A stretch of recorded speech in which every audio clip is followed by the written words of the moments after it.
يا بابا آخره که چه خواره؟ اینو که واره یه واره امان عفرین چانسی خود هفت که اشتم کن عفرین که موله خوزی چی نو دارو؟ لی امان عفرین حوشی مای دوره من اشتم ملاد گیف فتلی موله خو اشتم میشی بفتله نو که بابا جواره هم کشی بفتله اشتم ما بیره عفرین کری ما بیره موله خو کری لو یارم چه دکن؟ و به کجرا دکن؟ چند تا؟ لو بابا لو ملاد گیچی عفرین بس هم لفرمونه همه کنجا قدکن چنده اشتم کشی هارم چو بیا؟ ویگه جان عفرین لی؟ لا یارم واقعا هوش دنیا تنایا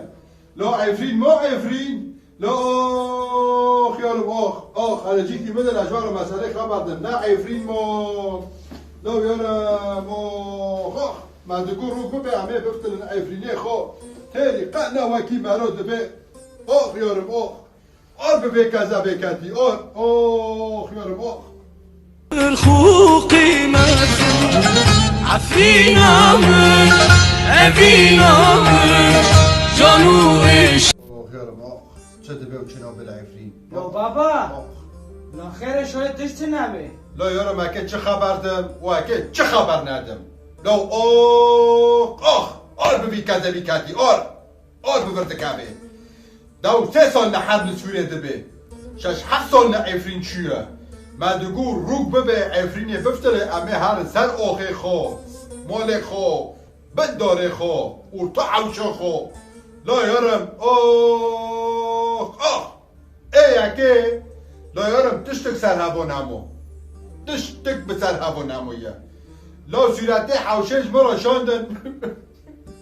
لا آر ببه کذبه مکت آر و بردم لا یارم لا و تجارنا لا و متحدنا لا و اکه نزم اکه بیم چه لا عفرین خرا کرن لا حربک عجر کرن عفرین یارم حربک عجر کرن عفرین ملت دست کریا دست بهابینه دست عقاراتا دنیا خراد بل عفرین ملتی فقرا جیه خود عفرین داد نما جیه مل عفرین نما هر حوشه تبی خراب ده عفرین دا $75 برجور هر حوشه تبی خراب $25,000 برجور کریم لا یارم نما جیه مل عفرین نما به تجارنا عفرین خرا کرن حربک عجر کرن عفرین یارم وینکن که و آرب کذبه مخصوص به چندنا دکن هفته و وند برم که هن عفرین گرک هم هن عفرین یارم عفرینا مایه لبر دلی ما بهایه باز هم که کدارن هم نکنن جی مهایه بعد جی وطنه یارم ده نکنه حوشا کریکه ده نکنه حوشا بکرل عفرین ارتاق دعا مر حالا از هم دوی خرابی خواه کفم تشتک بی خرابی دا نیشتن قاپه وکرنه کربت زینه لو خازان برنه لو تشتک نیشتن بس حوش روی هشتن یارم حالا از خود بی خرابی دا درباز کم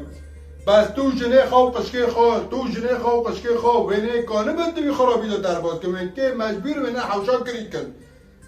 حوشی کری وینه برخورا ناگینن یارم کری با بی لعفرین عمل جی خدا بن و حالا حتی خدا چوده که و حتی خدا نی حقیقت حتی تشتی کرن لسر عفرین چه دبه حتی حلق چه دبه تجارا عفرین خرا کرد حربک عجر کرن سری عفرین حربک جه بره پیشتر یعنی یارم ما کیف کرد ما گو مزنید ما گل هفاتن قوات کرمانجا قوات ایل عام جيش الحرنه همنا ما كيف كرق لها بهوتن ما قو حد كسي بفتلي مالي خو سر اوخي خو قندي خو حوشي خو نوب ملكي خو ما نزاني حربك عجاري دست تجارة كاتي تجار كي ارتاق ما تسليم ببن خوده كسي دست تجارة نخينه تجار جي سياسات بيشتره جي حربه بيشتره خوده فرساني ند تجارة واي الله بر خوده بگرن سلماتيك چه ببه و به مسئله عقار لعفرین کشکه هندی ببه ده فقارت وکیمه بفتن هر مالی خواه. السلام عليكم. لا تنسوا الإعجاب بالفيديو والاشتراك في القناة تشجيعا لنا لنستمر بنشر المزيد